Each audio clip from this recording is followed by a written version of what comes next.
President Joe Biden is asking the House to vote on two key agenda items. It includes a social spending plan as well as a bipartisan infrastructure bill.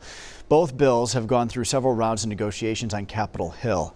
This afternoon, CBS's Margaret Brennan with Face the Nation is joining us live to break down what is next. Margaret, of course, always great to see you on a Friday afternoon. Thank you for your time. Let's start, if I may, with these two bills. What is the latest on getting them to a vote? Well, Brian, this is a back and forth, and this inter-party conflict, it's still ongoing. It was supposed to be coming to an end, we thought, today with votes on both bills, but they're still wrangling in this final stretch of Friday. Speaker Pelosi can only afford to lose 3 Democrats. That's how narrow the majority is. And so that's why she's got to keep everyone happy and get the moderates who today are objecting to voting on something without seeing the full price tag, get them on board. Last week it was the progressives that she was struggling to get in line. So all of this is slowing down the president's agenda. 10 months in, he wants a huge package, a social spending package to get through, along with this $1.2 trillion in roads and bridges that has bipartisan support. So we will press one of the top advisors to the president, Cedric Richmond, about the prospects. When does all this actually become a law? And what does this indicate in terms of what you get when Democrats have the governing party and governments across Congress and the White House? Margaret, I want to get some other headlines, too. Please don't judge me. My Christmas tree is up and my lights are on outside. And yes, at nighttime, they are plugged in.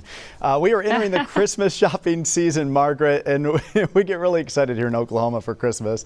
What can we expect when it comes to shipping delays this year? Well, you've already been warned, I'm sure, about these delays due to the global supply chain and some of these pandemic-related issues. But we were told last week by the Commerce Secretary that it really wasn't up to the government, that it was the private sector. She said, call FedEx. So we did.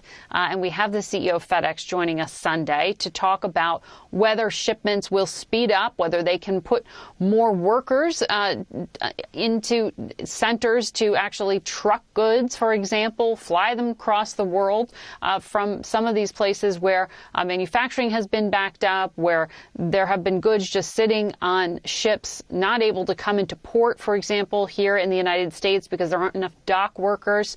We want to iron all this out with Fred Smith, the CEO, and also ask him whether the news this week, the details of the Biden administration's mandate to test or vaccinate against COVID, will cause further delays because of worker shortages. So a lot to tackle with him, Brian. Margaret, a big week in politics as well. What did the elections last week mean for Democrats going into the midterms next year? Well, it's not a good indication. At least the message has not been encouraging for many Democrats who are looking at the calendar and those midterm races that will determine control of Congress.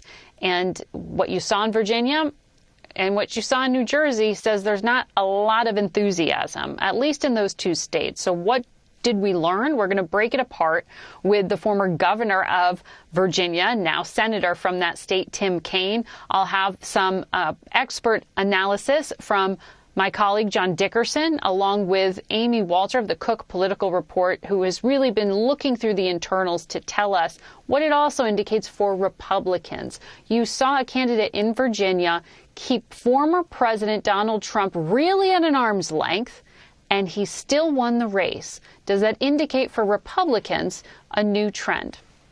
All right, Margaret, thank you so much for your time this afternoon. We, of course, will be watching as we do each Sunday, Face the Nation, Sunday morning right here on CBS.